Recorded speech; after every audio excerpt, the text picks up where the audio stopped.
Target থাকা উচিত যে আগামী 3 বছরের ভিতরে আমরা সবাই ব্রাঞ্চ ম্যানেজার হব।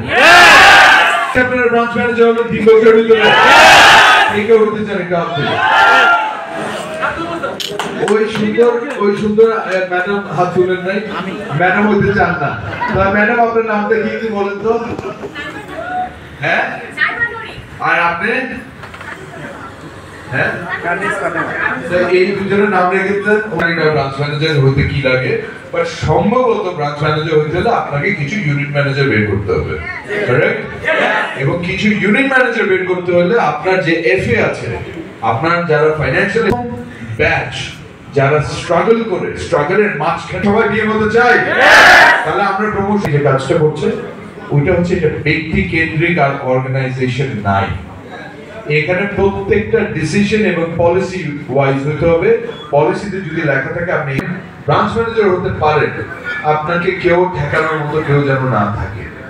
এই জায়গাতে আপনারা সুযোগ নেন এবং আশা করি এই 521 জন প্রত্যেকে আপনারা, এবং স্পেশালি ওই ম্যাডামরা যারা হাত তুলেন নাই, আপনারাও যেন প্রমোশন পান, এটার জন্য আমি অনেক অনেক দোয়া করি এবং আশা করি যে আগামী 2 বছর পরে আপনাদের সকলে সবাই সাহিদ যেভাবে কথা বলে বুকটা বড় করে অ্যাডমিনিস্ট্রেটরের সামনে এসে দাঁড়ায় গেল, এন্ড দ্যাট ইজ ইউ।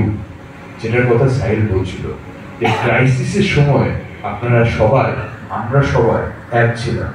এটা ভাগাভাগি ছিল না যে ইউনিট ম্যানেজার কে, এফএ কে, বড় এক্সিকিউটিভ কে বা বোর্ডের ডাইরেক্টর কে, আমরা সবাই এক ছিলাম। এবং এই আইডেন্টিটিটা সবথেকে ইম্পর্টেন্ট। এই যে আজকে আপনি ইউনিট ম্যানেজার, এটা শুধুমাত্র এই পদবি হয়েছে, কিন্তু মাশাআল্লাহ সাহস কাকে দেখে। আমরা জানি সাইদ সাহসী, আমরা জানি সত্যজিৎ সাহসী, আমরা জানি সবাই সাহসী এখানে, কিন্তু উনি যে এত সাহস দেখাবে এটা আমি কল্পনাও করি না।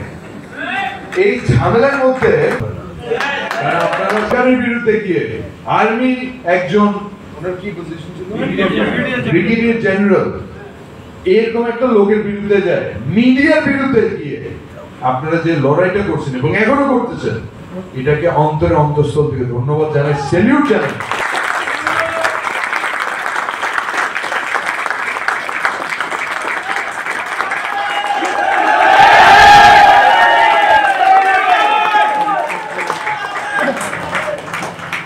দেখেন স্ট্রেস কাকে বলে, স্ট্রেস তো বুঝি আমরা সবাই, রাইট?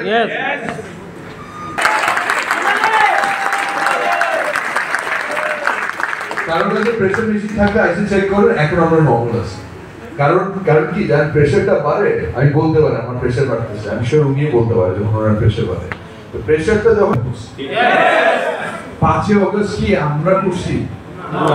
5 অগস্ট ছাড়া কিন্তু আমরা এই অবস্থায় আপনার সাথে আজকে আমরা এখানে মিটিং করতে পারতাম না। হয়তো ড্রাগনও হইতো, হয়তো অন্য জায়গায় হইতো, কিন্তু সোনালীতে আপনার সাথে আমার এইভাবে কথা বলা এটা সম্ভব হইতো না। এটা একমাত্র সম্ভব হয়েছে বিকজ 5 অগস্ট হয়েছে। এই কোম্পানি চলবে না, সবার ডিসিশনে চলবে। এই চেঞ্জ আমরা আনবই। বোর্ড কোম্পানি চালায় না, মনে রাখবেন, কখনো চালায় না। এখানে 3-4টা কোম্পানি 1000 কোটি টাকার ক্লাবে থাকতে পারবে না। এখানে সোনালী লাইফের নাম দেখতে চাই আমরা, জান নাকি না? এটাতে আপনাদের লাভ হবে, কোম্পানির লাভ হবে, এবং আই প্রমিস ইউ আমরা সবাই মিলে যারা আমাদেরকে হারাইতে চায় আমরা সবাইকে হারাবো। 1000 কোটি টাকার ক্লাব ভেঙে আমরা ওইখানে সোনালী নাম লিখবো, লিখবো না?